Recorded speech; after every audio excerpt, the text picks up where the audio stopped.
reason that they were Jews.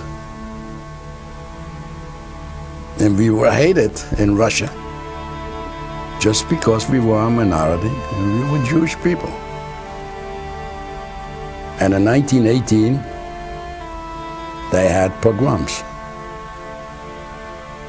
on the Jewish people.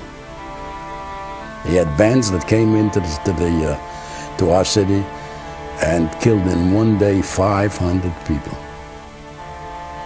mainly looking for man. And that was in 1918. I was 13 years old already.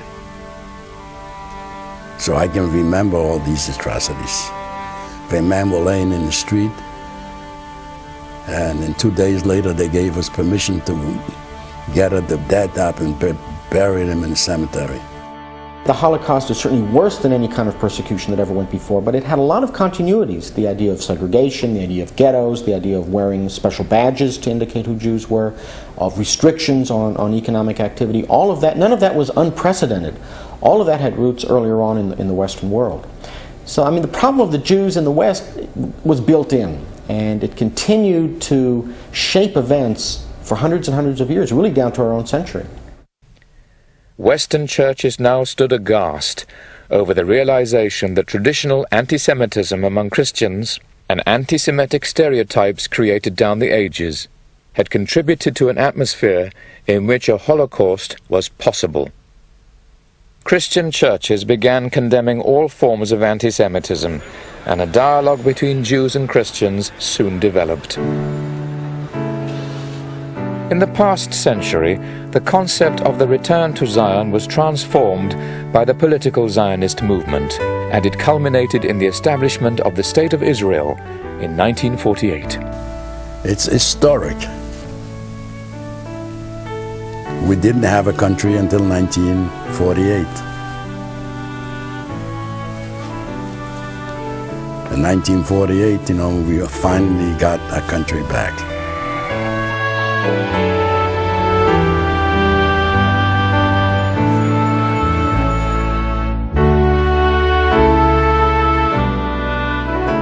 Where does Judaism stand today?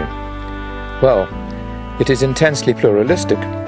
Today, some 12 million Jews live in the world, about 6 million in the United States and 4 million in Israel. These two communities are the twin poles around which Jewish religious and cultural life now revolves. Early in the 20th century, a French Jewish writer, Edmond Flegg, had tenuous early ties with Judaism.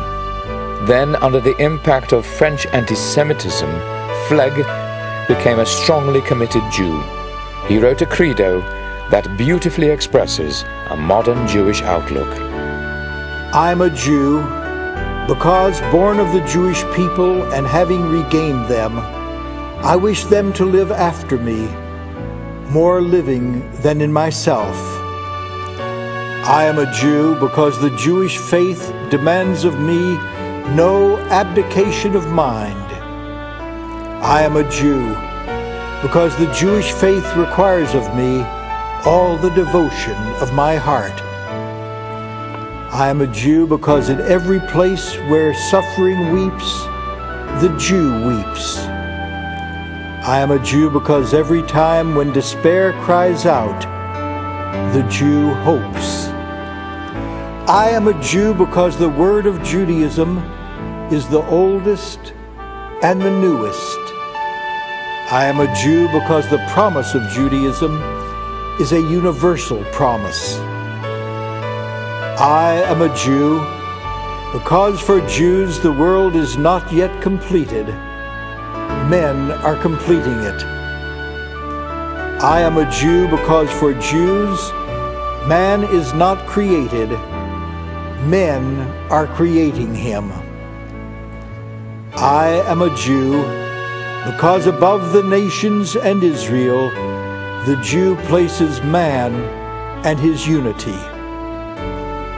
I am a Jew because above man, image of the divine unity, Judaism places the divine unity and its divinity.